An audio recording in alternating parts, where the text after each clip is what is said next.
ಕೋಲಾರ ಚಿಕ್ಕಬಳ್ಳಾಪುರ ಜನರಿಗೆ ಹಾಲಾಹಲವಾಗಿದೆ ಅಲ್ಲಿನ ಜಲ. ಅಶುದ್ಧ ಕೆಸಿ ವ್ಯಾಲಿ ನೀರಿನಿಂದ ಎರಡೂ ಜಿಲ್ಲೆಗೆ ಇದೀಗ ಕಂಟಕ ಎದುರಾಗಿದೆ. ಜಿಲ್ಲೆಯ ಕೆರೆಗಳನ್ನ ತುಂಬಿಸೋದಕ್ಕೆ ಕೆಸಿ ವ್ಯಾಲಿ ನೀರನ್ನ ಬಳಸ್ತಾ ಇದ್ದಾರೆ. 2 ಹಂತದಲ್ಲಿ ಮಾತ್ರ ಕೆಸಿ ವ್ಯಾಲಿ ನೀರು ಶುದ್ಧೀಕರಣ ಆಗ್ತಾ ಇದೆ. ಸುಮಾರು 4 ರಿಂದ 5 ಹಂತದಲ್ಲಿ ಆ ನೀರು ಶುದ್ಧೀಕರಣ ಆಗಬೇಕು. ಕೆರೆ ಮೂಲಕ ಅಂತರ್ಜಲ ಸೇರ್ತಾ ಇರುವಂತಹ ಅಶುದ್ಧ ನೀರು ಕೆಸಿ ವ್ಯಾಲಿ ನೀರಿನಿಂದ ಜನರಲ್ಲಿ ಕಿಡ್ನಿ ಕಲ್ಲಿನ ಸಮಸ್ಯೆ ಎದುರಾಗ್ತಾ ಇದೆ. ಜಿಲ್ಲೆಯಲ್ಲಿ ಕ್ಯಾನ್ಸರ್ ಕೂಡ ಹೆಚ್ಚಾಗಿದೆ ಅನ್ನೋ ರಿಪೋರ್ಟ್ ಇದೆ. ಅಂಗಾಂಗ ವೈಫಲ್ಯದ ಭೀತಿ ಕೂಡ ಜನರಲ್ಲಿ ಸದ್ಯಕ್ಕೆ ಕಾಡ್ತಾ ಇದೆ. ಈ ಬಗ್ಗೆ ಮತ್ತಷ್ಟು ಲೈವ್ ಡೀಟೇಲ್ಸ್ ನಮ್ಮ ಸೀನಿಯರ್ ಕರೆಸ್ಪಾಂಡೆಂಟ್ ಚಂದ್ರಮೋಹನ್ ನೀಡ್ತಾರೆ. ಚಂದ್ರಮೋಹನ್, ಕೆಸಿ ವ್ಯಾಲಿಯನ್ನ ಶುರು ಮಾಡಿದಾಗ್ಲಿಂದಲೂ ಕೂಡ ಕಂಟಕ, ಆದರೆ ಇವಾಗ ಆರೋಗ್ಯದ ಮೇಲೂ ಕೂಡ ದುಷ್ಪರಿಣಾಮ ಬೀರ್ತಾ ಇದೆ. ಈ ಬಗ್ಗೆ ಹೆಚ್ಚಿನ ಡೀಟೇಲ್ಸ್ ನೀಡ್ತಾ ಹೋಗೋದಾದ್ರೆ.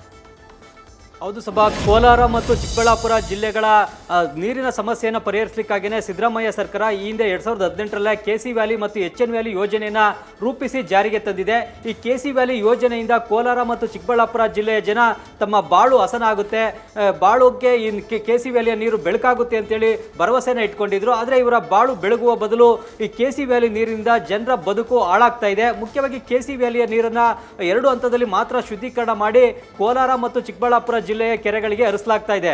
ಕೋಲಾರ ಜಿಲ್ಲೆಯ ಲಕ್ಷ್ಮೀಸಾಗರ ಕೆರೆ, ಉದ್ದಿಪನಹಳ್ಳಿ ಕೆರೆ, ಕೋಲಾರಮ್ಮನ ಕೆರೆ, ನರಸಾಪುರ ಕೆರೆ ಮತ್ತು ಚಿಕ್ಕಬಳ್ಳಾಪುರ ಜಿಲ್ಲೆಯ ಬೇರೆ ಬೇರೆ ಕೆರೆಗಳಿಗೆ ಎಚ್ಎನ್ ವ್ಯಾಲಿ ನೀರನ್ನು ಹರಿಸಲಾಗ್ತಾ ಇದೆ. ಈ ನೀರನ್ನು ಮುಖ್ಯವಾಗಿ 4 ಹಂತಗಳಲ್ಲಿ ಶುದ್ಧೀಕರಿಸಿ ಕೋಲಾರ ಮತ್ತು ಚಿಕ್ಕಬಳ್ಳಾಪುರ ಜಿಲ್ಲೆಯ ಕೆರೆಗಳಿಗೆ ಹರಿಸಬೇಕು. ಆಗ ಮಾತ್ರ ನೀರು ಶುದ್ಧ ಆಗಲಿಕ್ಕೆ ಸಾಧ್ಯ ಆಗುತ್ತೆ. ಆದ್ರೆ ಈಗ 2 ಹಂತದಲ್ಲಿ ಮಾತ್ರ ಬೆಂಗಳೂರಿನ ಕೊಳಚೆ ನೀರನ್ನು ಶುದ್ಧೀಕರಣ ಮಾಡಲಾಗ್ತಾ ಇದೆ. ಈ 2 ಹಂತದಲ್ಲಿ ಶುದ್ಧೀಕರಣ ಮಾಡ್ತಾ ಇರೋದ್ರಿಂದ ಈ ನೀರಿನಲ್ಲಿ ಇನ್ನೂ ಕೂಡ ಭಾರಿ ರಾಸಾಯನಿಕ ಅಂಶಗಳಿವೆ, ಸಾರಜನಕ ಮತ್ತು ರಂಜಕದ ಅಂಶಗಳಿವೆ ಮತ್ತು ಹೆವಿ ಮೆಟಲ್ಸ್ಗಳಿವೆ. ಇದರಿಂದಾಗಿ ನೀರು ಸಂಪೂರ್ಣವಾಗಿ ಶುದ್ಧೀಕರಣ ಆಗಿಲ್ಲ.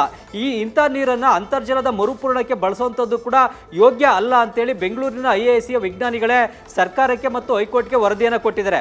ಆದರೂ ಕೂಡ ಸರ್ಕಾರ ಈ ವರದಿಯ ಬಗ್ಗೆ ಗಮನವನ್ನು ಕೊಡದೇ ಈಗ ಕೊಳಚೆ ನೀರನ್ನೇ ಕೋಲಾರ ಮತ್ತು ಚಿಕ್ಕಬಳ್ಳಾಪುರ ಜಿಲ್ಲೆಯ ಕೆರೆಗಳಿಗೆ ಹರಿಸ್ತಾ ಇದೆ. ಇದರಿಂದಾಗಿ ಅಂತರ್ಜಲ ಸಂಪೂರ್ಣವಾಗಿ ಕಲುಷಿತ ಆಗಿದೆ. ಇದರಿಂದಾಗಿ ಈ ಕೋಲಾರ ಮತ್ತು ಚಿಕ್ಕಬಳ್ಳಾಪುರ ಜಿಲ್ಲೆಯಲ್ಲಿ ಬೆಳೀತಾ ಇರತಕ್ಕಂಥ ಬೆಳೆಗಳು ಕೂಡ ಹಾಳಾಗ್ತಾ ಇವೆ.